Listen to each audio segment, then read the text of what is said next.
ازيكم يا شباب عاملين ايه؟ النهارده هنكمل مع بعض بقية قواعد وقوانين اليو اكس. احنا في الفيديو اللي فات قلنا ان احنا عندنا 21 قانون لليو اكس او تجربة المستخدم، اتكلمنا على اهم 10 منهم. النهارده هنكمل مع بعض بقية القوانين. اول قانون هنتكلم عنه هو law of similarity او قانون التشابه. law of similarity بيقول the human eye tends to perceive similar elements in a design as a complete picture even if those elements are separated. يعني العين البشرية بتميل إن هي تعامل العناصر المتشابهة في التصميم على إن هي صورة كاملة حتى لو العناصر دي كانت منفصلة عن بعضها. يعني العناصر المتشابهة في الشكل بتبان إن هي متصلة ومرتبطة ببعضها، وممكن بعض المستخدمين يفهموا إن هي بتعمل نفس الفانكشن أو بتأدي نفس الغرض. حتى كمان اللون والشكل والحجم لو هما متشابهين مع بعض، ممكن بعض المستخدمين يفهموا إن هما مجموعة كاملة وبيأدوا نفس الغرض وبيعملوا نفس الفانكشن. فأنا لازم أتأكد إن أنا أميز ما بين العناصر بتاعتي علشان أبين للمستخدم إن كل عنصر مختلف بيأدي غرض مختلف. تاني قانون هنتكلم عنه هو Law of Uniform Connectedness أو قانون الارتباط بالتوحيد الشكلي. القانون ده بيقول Elements that are visually connected are perceived as more related than elements with no connection.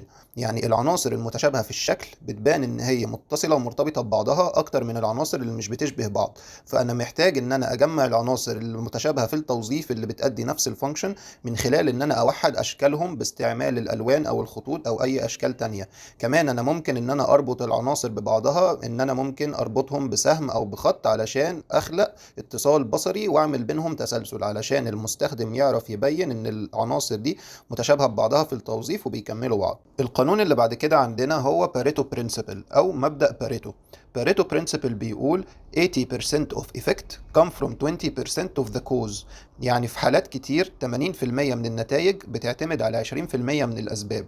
فأنا لازم إن أنا أركز جهودي على المناطق اللي هتحقق أكبر استفادة لمعظم المستخدمين علشان أقدر إن أنا أخرج بنتيجة كويسة من خلال استخدام المنتج بتاعي. هنتكلم بعد كده عن أوكامز ريزر أو حد أوكام. أوكامز ريزر بيقول Among competing hypotheses that predict equally well, the one with the fewest assumption should be selected. يعني لما أنا باجي بختار من مجموعة فرضيات متشابهة في النتائج، لازم أختار الفرضية اللي بتعتمد على أقل عدد من الافتراضات. بمعنى تاني إن أحسن طريقة لتقليل التعقيد إن أنا أتجنبه من البداية. فأنا محتاج إن أنا أحلل كل العناصر اللي عندي واستغنى عن اللي أنا أقدر أستغنى عنه من غير ما أثر على الجوانب الوظيفية. كمان أنا محتاج إن أنا ما اعتبرش الشغل بتاعي انتهى قبل ما أتأكد إن أنا ما عنديش عناصر إضافية أقدر إن أنا أستغنى عنها. عندنا بعد كده قانون اسمه بوستلز لو أو قانون بوستل.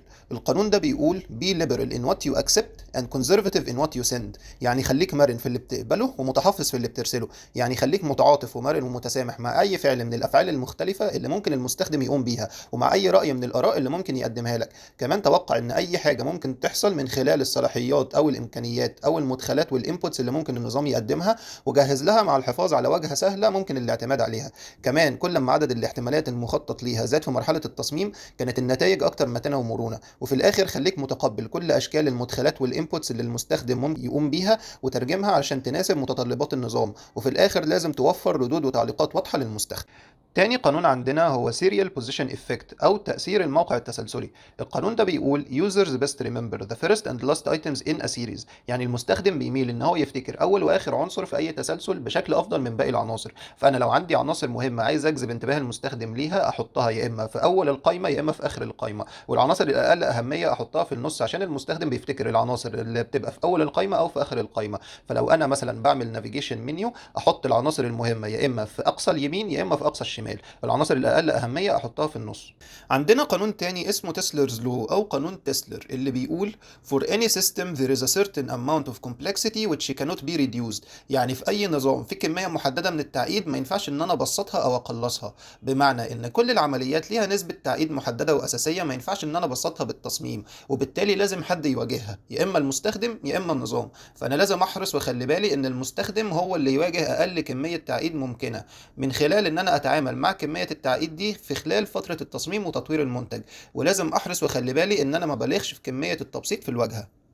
القانون التاني عندنا هو قانون فون ريستورف إفكت أو تأثير فون ريستورف اللي بيقول when multiple similar objects are present the one that differs from the rest is most likely to be remembered. يعني لو أنا عندي اختيارات كتير في بينهم تشابه، فالاختيار اللي مختلف ومنفرد عن البقية بتكون فرصة تذكره أعلى. فأنا محتاج إن أنا أميز المعلومات المهمة والوظائف الرئيسية بشكل بصري، وفي نفس الوقت ما بلغش في استعمال عناصر التركيز البصري عشان أتجنب إن يحصل بينهم تضارب، وأتجنب إن العناصر البارزة ما تبانش للمستخدم كأنها مساحات إعلانية. وبرضه محتاج إن أنا ما استبعدش المستخدمين اللي عندهم ضعف نظر أو بيعانوا من عمى ألوان بسبب اعتمادي الكلي على الألوان، إن أنا أخلق فارق بين العناصر. ولازم برضه أراعي المستخدمين اللي بيعانوا حساسية من اتجاه الحركة لو أنا هستخدم الحركة كعامل تمييز بين العناصر. عندنا قانون بعد كده اسمه Law of Common Region أو قانون المنطقة المشتركة. القانون ده بيقول Elements tend to be perceived into groups if they are sharing an area with a clearly defined boundary. يعني لو أنا عندي عناصر بتشترك في مساحة ليها حدود واضحة، فالعناصر دي بتبان إن هي مجموعة واحدة. فلو أنا عندي عناصر عايز أبين إن هي مشتركة، ممكن إن أنا أضيف حواليها إطار أو فريم، أو إن أنا أحددها بخلفية أو بباك جراوند. تاني قانون عندنا هو جول جريدينت افكت أو تأثير التدرج باتجاه الهدف، اللي بيقول the tendency to approach a goal increases with proximity to the goal. يعني الميل للوصول للهدف بيزداد مع القرب منه. فأنا محتاج إن أنا أظهر تقدم المستخدم نحو الهدف علشان أديله الدافع إن هو يكمل المهمة، وكل ما المستخدم قرب إن هو يكمل المهمة كل ما زادت سرعته على إنهائها. فأنا محتاج إن أنا أوفر له دليل واضح على التقدم بتاعه علشان أحفزه إن هو يكمل المهمة للآخر.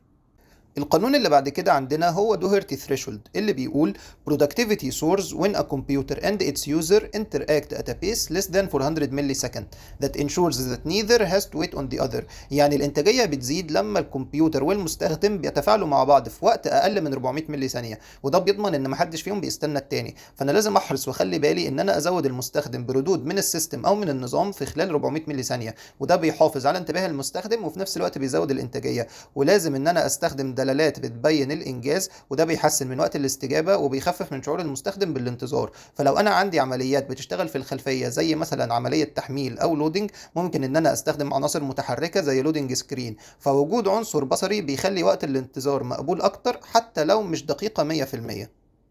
واخر قانون عندنا هو aesthetic usability effect او تأثير الاستخدام الجمالي. والقانون ده بيقول ان users often perceive aesthetically pleasing design as design that is more usable. يعني المستخدم غالبا بيستقبل التصميم الافضل من الناحية الجمالية على انه اكتر قابلية للاستخدام، بمعنى ان التصميم الجميل بيخلق استجابة ايجابية في عقول الناس، وده بيخليهم يعتقدوا ان التصميم بيعمل بشكل افضل. والمستخدم بيكون متسامح اكتر مع المشكلات البسيطة في استخدام المنتج او الخدمة لما التصميم بيكون جذاب بصري. فالتصميم لما بيكون جذاب بصريا بيخفي العديد من المشكلات وبيمنع اكتشافها خلال فترة الاختبار او التستنج. وبكده نكون اتكلمنا عن كل قوانين اليو اكس، واتمنى اكون افدتكم. ولو الفيديو عجبك ما تنساش تعمل لايك وسبسكرايب، واشوفكم الفيديو اللي جاي.